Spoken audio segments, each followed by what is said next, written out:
Okay, so I wanted to make a quick video, hopefully it's quick, to just very quickly tell you that there's a huge difference between paper trading on Webull and actually trading the stock market on Webull. So the long and short of it is just basically don't even waste your time paper trading on Webull. It's just not, I've been studying the stock market since March 2020. It's February 2021, so it's been about 11 months, and I had been paper trading for about 6 months or so. Let me tell you something. In the paper trading world, I was just completely unstoppable. I went from maybe $25,000 because I knew that's what I needed to truly day trade, and so I figure like that be realistic. And I grew that to maybe $80,000 in about 3 weeks. And I did that over and over and over and over and over again. Okay. So I'm like, I am ready. This is good. I've been doing this for about 6 months, so much so I became bored with it. Okay. Anyways, so finally I got $40,000. I put it onto this Webull account, and the money came. I took today off, tomorrow off, Monday off. I figure I'd take 3 real days. And then my approach is scalping. So what I had been doing was scalping penny stocks. Basically, I'd find something that went up pre-market about 35% or so for no reason. There's no news, there's no catalyst. Okay. And then during the day, I would just scalp it little by little when I had the chance in my little penny, I mean, sorry, paper trading space, right? Just literally a penny down, 2 pennies down, right? Large position, 2 pennies down. Your order is always filled in paper trading world. And I mean, that's it really, right? And then also there's no limit to what you can short. So when I got into the actual stock market on the Webull through the Webull broker, I came to find very quickly that most of the stocks that I was shorting were not available to short via Webull. So that was one. Two, if there was a like Zoom, I think is available at the time. So I started off with $40,000. That was yesterday, okay, a long time ago. Um, Today, now I have $27,000, as you can see. Didn't go so great the last couple of days. Long story, I can tell you that. But anyways, so I think Zoom, ZOM, it could be shorted. I believe that, it was hard to borrow. It had maybe, I can't remember, maybe like a 23% interest rates, 10%, 23%, I don't know, because I looked at so many different stocks today. Anyway, and then when I did attempt to do it, I couldn't use a larger position size. I could probably only use like $3,600, even though I had $30,000. So, and I do understand that with shorting, obviously it could quickly go the other way and you could blow up your account, and they're trying to minimize that there. But the point is, I wanted to call that out just in case there's someone else out there like me who was using a large position size trying to short stocks, couple pennies at a time, seeing that they're coming down. It is just not at all achievable via Webull because number one, many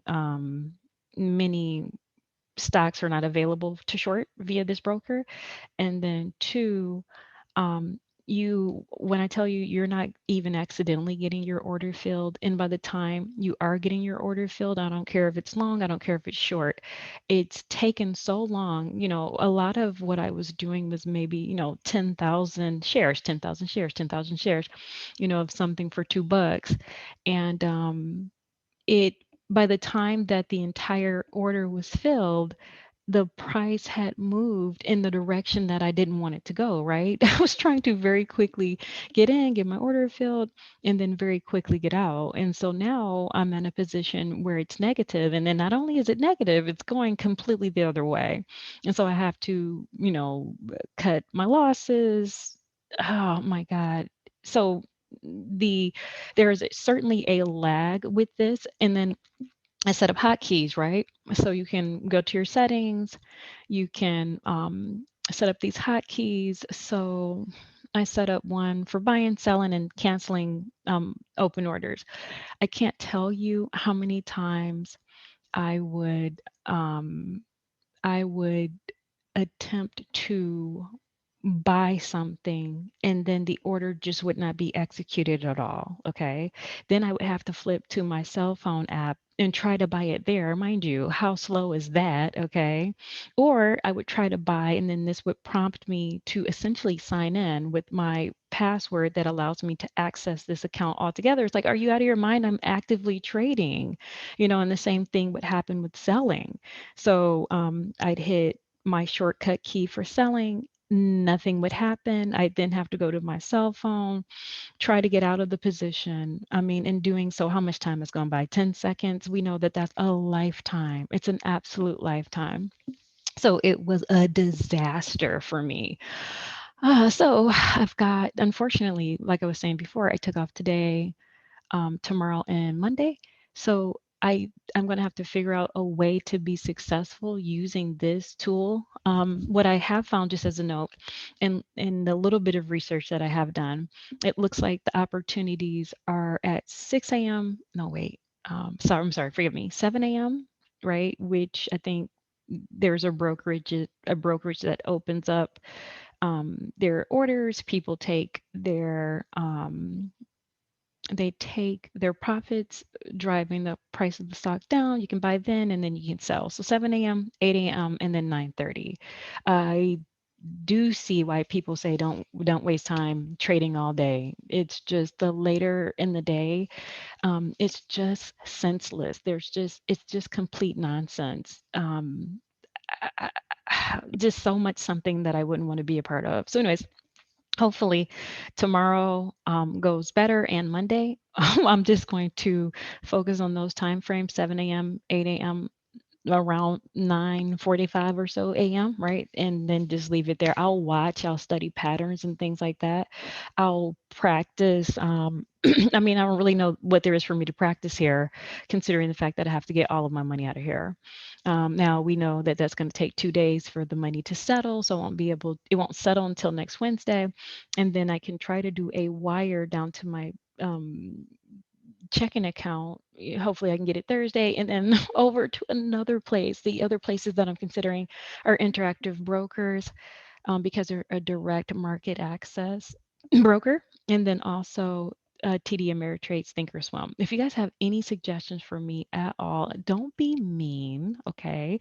I know that this is a disaster. I recognize that, but I assure you that most of this had to do with the lag in this ridiculous system, the fact that the shortcut keys were not working, being prompted to sign in a billion times, having to toggle between my cell phone and this app. I can assure you, okay, this would have gone much, much different had those things not been true. Also, I ran into a circuit breaker halt around like 9:45 or so. And so I had 1,500 shares of something. It was, I think, EIA, I believe it was. So I had 1,500 shares. I bought in at like 16.51. The thing was skyrocketing. Circuit breaker halt. They then, when they opened trading, it wasn't 5 minutes, by the way, which it should have been. It was 10 minutes for whatever reason. Anyways, once they did that, it opened at $12.14. Mind you, not one thing that I could have done about that. So I lost $6,000 there. And then the rest of this truly, anyways, I did a lot of testing just at very small volume, just to kind of see one share, 100 shares, things like that. I am 100% certain that I will be successful with this. That is just it. If somebody can do it, then I will be a person who does it. So I just want to share this with you guys. So hopefully somebody can learn from this, and I can learn from you guys. And I will catch you in the next video.